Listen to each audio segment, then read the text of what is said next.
Jelikož se právě hraje mistrovství světa ve fotbale, tak samozřejmě Supercell musel toho nějak využít.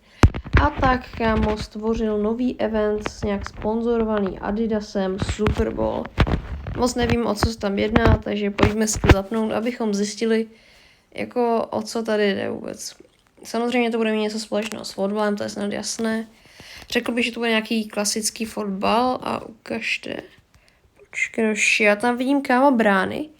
Jenže ty brány nejsou úplně klasické, protože je v nich najednou brankář, tak to je hodně zajímavé.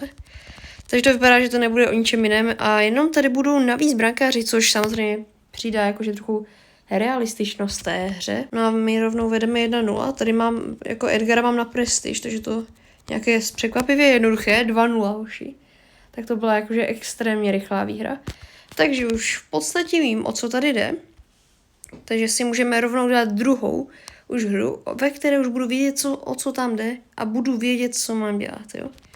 Takže teďka druhá hra a jakože jdem na to. Ještě jsem neviděl, že by udělal zákrok, co jsem neviděl. Jakože fakt se těším, jestli bude fakt dělat nějaké zákroky nebo nějaké fauly, teda co. No nic, fauly by tam mohl poslat třeba kam něco, nějaký skluz zezadu, co. Ukaž, pojďme do nich hned takhle s Edgarem. Či naskočíme. Počkej, já jsem, kámo, co, ten brankář znehybněl? Počkat, kámo, já když jsem do něj hitnul, tak on znehybněl. What the hell, kámo?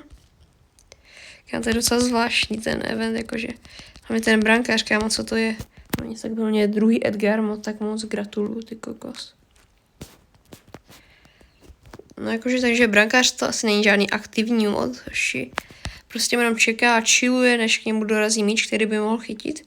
Protože týka spoluhráč má balón, kámo, tak ukáž. Kámo, hezká površota, ale on to vyrazil normálně, kámo. Takže už to vidím, že to vyraží. Počkej, já jsem skoro zabil i toho brankáře, nebo? Kámo, to můžu zabít i toho brankáře, no nic, 2-0. Hoši, tak tady tohle je zajímavý, jakože update. Nebo co, to není ani update, to je prostě nová hra. A ten brankář se nám jakože fakt to je takové realističnější. Máme zatím teda 2 výhry, 2-0. A teď už pojďme na poslední hru. Tak jo, let's go. Shit, tak, bum. No trochu jsem se netrefil, kámo, ten Frank bude extrémně silný, počkej. Nice, kámo, má to můj spoluhráč GG, no tak good game, hoši. Počkej, kámo, náš spoluhráč tam teďka úplně šel do útoku, kámo, a tohle by mohlo být branka, kámo.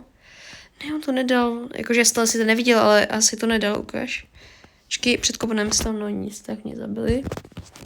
Já jsem dal takovou power shotu, jak Valverde třeba už je. Počkej, brankář, kámo, teďka vybíhá. On to chytne, kámo, on to vyrazil před sebe, cože? Tak to jako, tak za mě by úplně nebyl Manuel Neuer, kámo. Ani jsem to nechytil, kámo, tak co to je? Wow, tak co to bylo, kámo, ta hypercharge toho Franka, kámo. Ne, kámo, ne. Počkej, to bude dolova, kámo. Kurňa. No nic, prohrali jsme 2-0, no. Dobře, čas ukončit tohle video. Jako řekl bych, že to docela zajímavý event a podle mě fotbalové fanoušky, kteří hrají bravko, to může dost bavit, včetně mě tím pádem. Takže tohle je konec tohle videa a pojďte to grindit tady tuhle hru, protože já rozhodně budu tuhle hru grindit.